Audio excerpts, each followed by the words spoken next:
Hey guys, and welcome to my new Sopranos video, which we're gonna call Eastern Parkway, Not the Belt Parkway, The Murder of Rusty Millio. So if you remember in season 5, there is a lengthy power struggle in the New York family in which Johnny Sack is trying to reach the top. Once Johnny Sack becomes the boss, Johnny Sack is still worried that Rusty Millio is gonna find a way to challenge his power again. This leads to a scene at Johnny Sack's daughter's wedding, when Johnny Sack pulls Tony aside and asks him to kill Rusty Millio. Tony at first refuses to do so, but eventually agrees. He's a cancer. I can't let it spread. Well, you're gonna have to use one of your own doctors. How's your dose? Oh, I'd love to, believe me. But my position is not completely solidified. I'd also like to add that during this scene, doesn't Johnny Sack look exactly like this picture of former acting Lucchese boss, Stephen Wonderboy Crea? Anyway, just a side note. He further farms the job out to the two Zip hitmen. If we pay attention in the scene, we can see the writers have left two small clues that lead us once again into Mafia history. What the fuck is this idiot doing? Scusa, sir, you don't speak English. Come posso arrivare a Brooklyn Oh, Museum? pal, move your car. We're late. Ma sto vicino a Delta Parkway, mi sa che è sbagliata. Hurry up, let me see. Noi stamattina stavamo in coppa a sta grande strada, oi?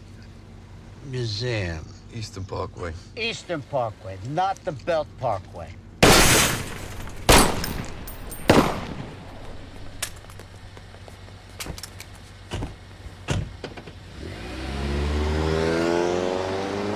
When the Zip hitmen first come up to the car, a Mercedes-Benz I'd like to add, they ask for directions looking for the Brooklyn Museum. Rusty Millio tells them that they're looking for the Eastern Parkway, not the Belt Parkway. Museum. Eastern Parkway. Eastern Parkway, not the Belt Parkway. So if we take this reference to the Belt Parkway and the fact that Rusty Millio is driving a Mercedes-Benz when he gets killed, we could dive down into Mafia history. Following the death of Paul Castellano in the mid-80s, John Gotti rose to be the leader of the Gambino family. This did not sit well with some of the other families and family bosses, and so started a lengthy proxy war in which many attempts were made on John Gotti's life, without him really knowing he was being plotted against. One of those incidents was the famous car bombing of Frank the Chico.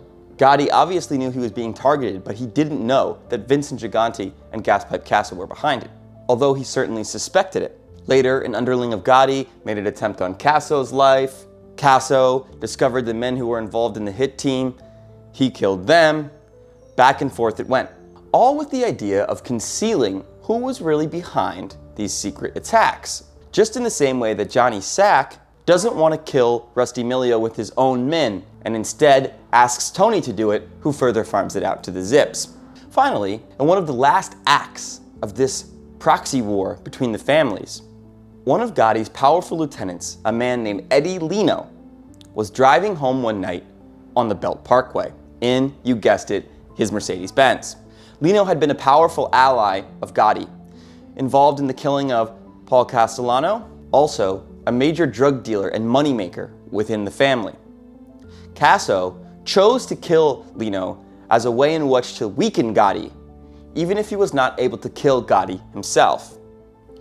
So, while Eddie Lino was driving home one night in his Mercedes-Benz on the Belt Parkway, he was pulled over by the corrupt mafia cops Louis Ippolito and Stephen Caracappa, who were in fact controlled by Gaspipe Casso. Under the guise of a routine traffic stop, Lino was shot and killed on a service road on the Belt Parkway and left there to be discovered.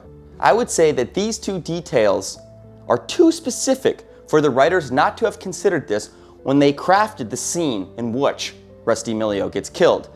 One more tiny Easter egg dropped in this scene is that the character of Rusty Millio's driver is named Eddie Pietro, who appears in a few scenes throughout the 6th season. I'm sure it's no coincidence that they named him Eddie. In addition to that, the overall events that led to the murder of Eddie Lino are very similar to the events that led to the death of Rusty Millio. The idea of secret alliances and in essence a proxy war between the two families and factions within the family, and the secretive and devious way in which both of these inter-family wars were waged. so as suspicion would point away from who had actually ordered the murders. This is smart, though. The more I think about it. Where'd you prove? Anybody taking a look, there's nothing linking us to it. Hey, Hey, there he is.